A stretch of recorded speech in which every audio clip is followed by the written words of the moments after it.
So guys, this video I want to discuss is therapy creating more narcissists?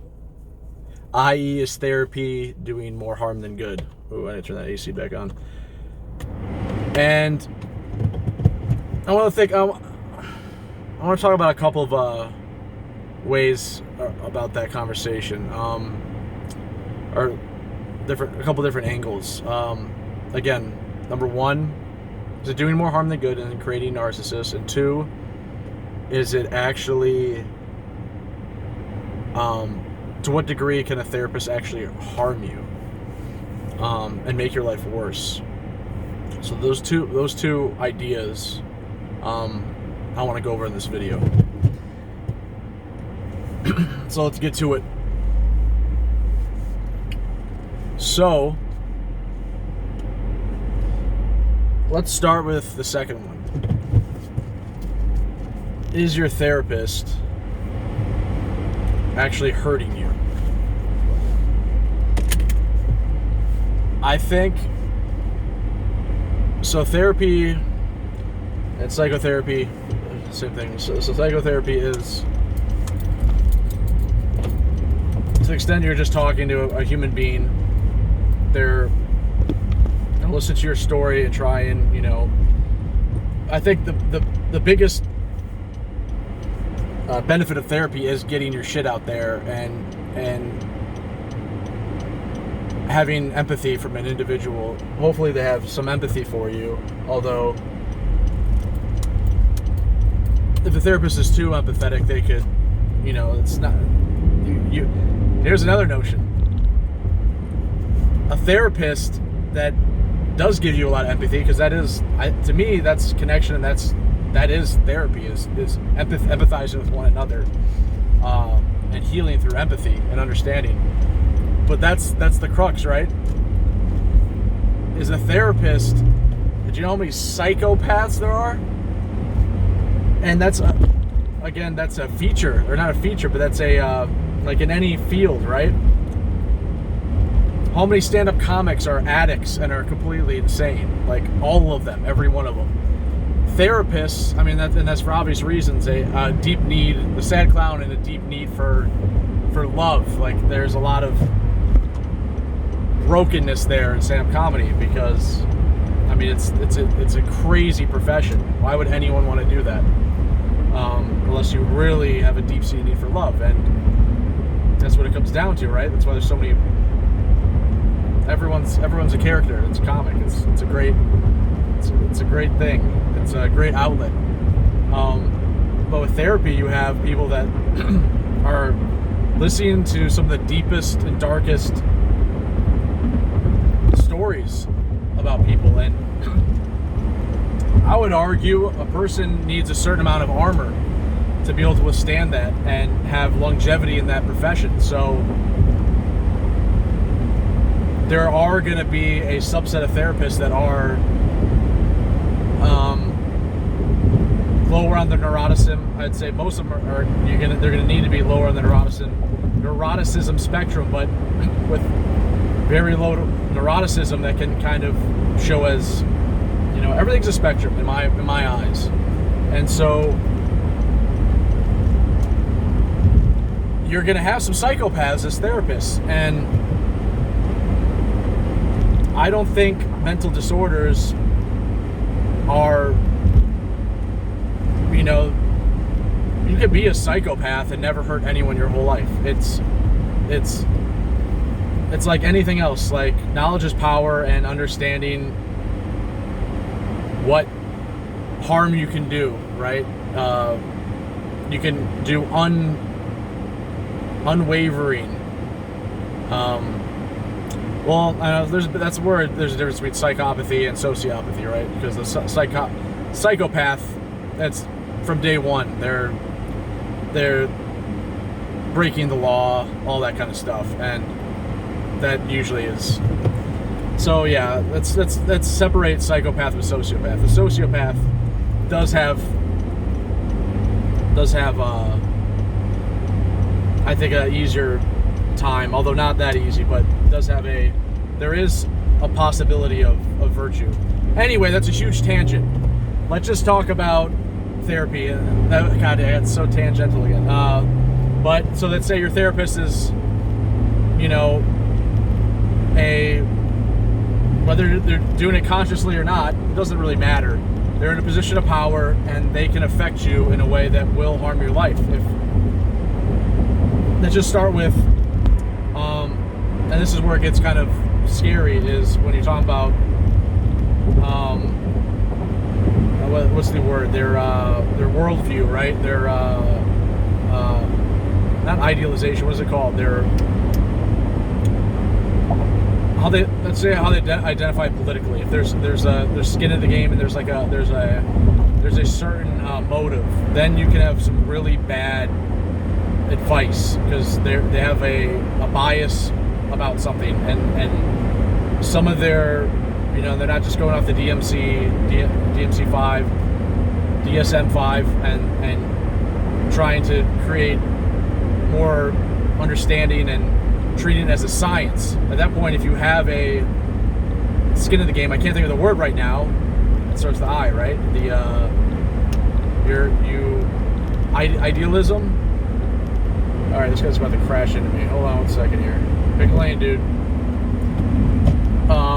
Ideology. That's the word I'm looking for. So a therapist with an ideology can do a lot of harm because, for example, say a therapist who is their ideology is more about whatever, identity politics, and they use that and have a bias against you as a man, maybe, and think all men are evil. I don't know. And your identity is what, I mean, that's dark, right? If your identity to them, they believe in that stuff, and there are therapists like that, and so believe men are harmful, whatnot, and that's gonna F you up. And to be aware that that's possible, because therapists are just people. They have bad days too. They have bad lives too. I would argue a lot of therapists are very scarred people. There's catharsis. A lot of therapists are in therapy. I mean, and that's a good thing. It's a practice, right? But so that's the one notion. I kind of did my usual checkerboarding around, but the one notion, summarizing it, is therapy doing harm to you, right? And that would be an example, right? A therapist that has a certain ideology that will effectively get in their way of giving you a unbiased therapeutic experience. So that's not good, and that's going to do more harm than good. But on a greater scale, I kind of want to talk about just the idea of therapy, right? And this is the second, I guess it was the first notion, but this is the second notion I'm making about therapy possibly creating more narcissists. To the extent that we think about ourselves, or I should say, the more we think about ourselves, the more you're self-indulgent, you're self-conscious, you're of yourself. That's selfishness, right? And I think our culture is permeating that, is exacerbating that. And therapy, although it seems like it may be a symptom of a society that has created a lot of mental health issues through social media and these different technology pitfalls, right? Is it though? Is it? I'm starting to think it might not be that. It's complicated, but I think social media, and obviously this is very general. Of course, this is not. There's no way that you can just say therapy is, or I could say therapy is creating narcissism. But I think it's important to be aware of what are you getting out of therapy, what are your motives, what is the actual problem in your life. And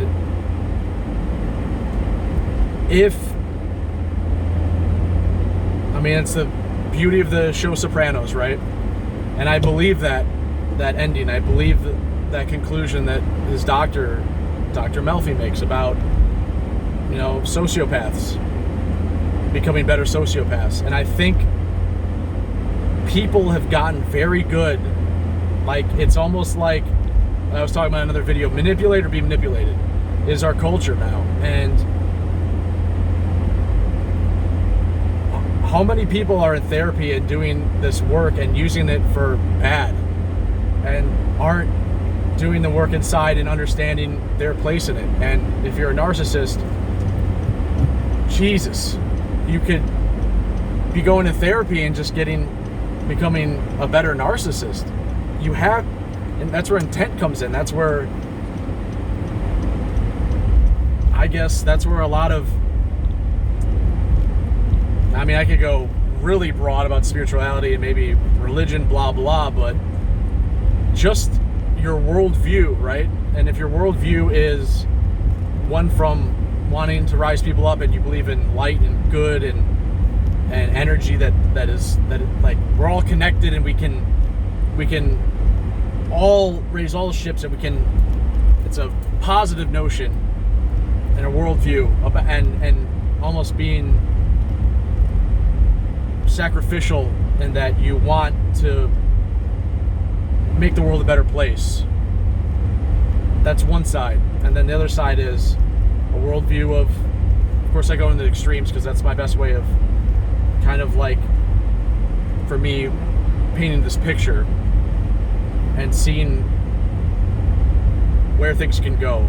I think extremes can really show ultimate truth. So although you can't be, I should be black and white about everything, should not have these absolute views, and for the sake of expressing some ideas I have, I like to do the extremes. And so that's virtue, right? But if a worldview is essentially dark and selfish and somebody who's been hurt and basically wants to go to, it's like, you know, the Joker, you want to watch the world burn, great. That's you're going to be in therapy and you're going to be using these tools for bad. And again, I think there's a lot of therapy now and a lot of people understand psychology. It's, yeah, I think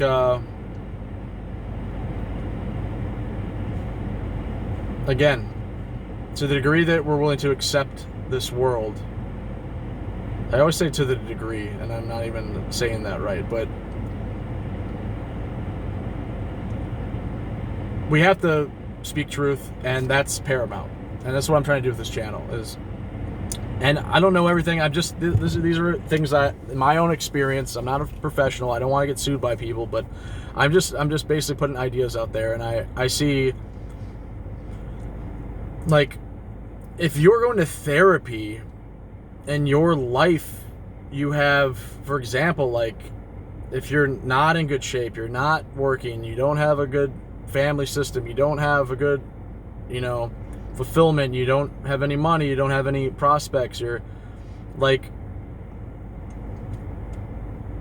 I would argue you just gotta, like, that's a, you could almost be perpetuating the victim mentality if you're not working on yourself, like, by talking about these things. And that's where the darkness of, you know, a therapist that isn't really, that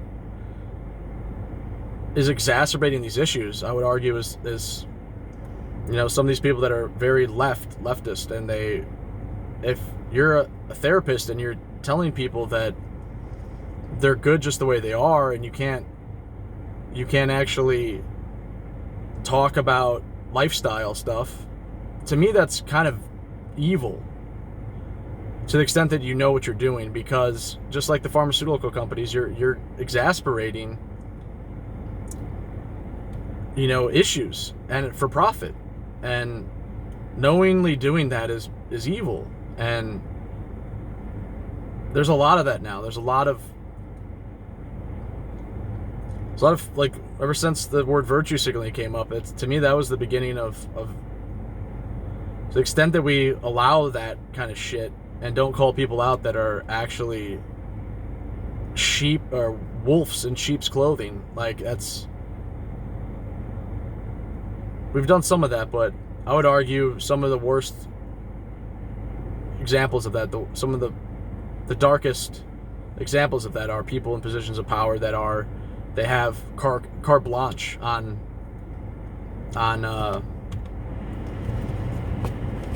whatever they want to do, because they're in these protected classes, or in these not protected classes. Well, maybe in some instances, but more specifically or more directly, people that they're on the right team. You know, that's where things get really bad, and we can never allow just unchecked. I mean, that's fascism, right? That's how societies completely collapse and wars start, is when we don't keep these things in check, and we just allow things to be unchecked. And I don't know, I'm getting a little bit too whatever over the top about it, but yeah, that's all I want to talk about. Narcissism in therapy, you know, like you can become more self-indulgent. Be careful with that, and it's important to keep in mind what is the goal. You can be in therapy for so long, and at what point does it just become narcissism? Like, it's not all about you. Like, people have it worse. How many people have therapy and freaking like? At what point is it a scam? Seriously. On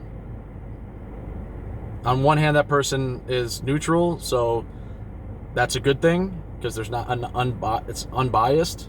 But on the other hand, there's two other big cons come to mind. Is that person is A, not going to be able to empathize because they don't ultimately care about you. They can't, and that's a problem. And B, having said that, they can do more harm than good, because empathy is the cornerstone of healing. It is. You have to have empathy. We are all one. We are all connected. And be careful out there with the therapists. And be careful with your own time and your own intentions with it. Having said that, love you. Thanks for tuning in. I hope you have a good one. Take care.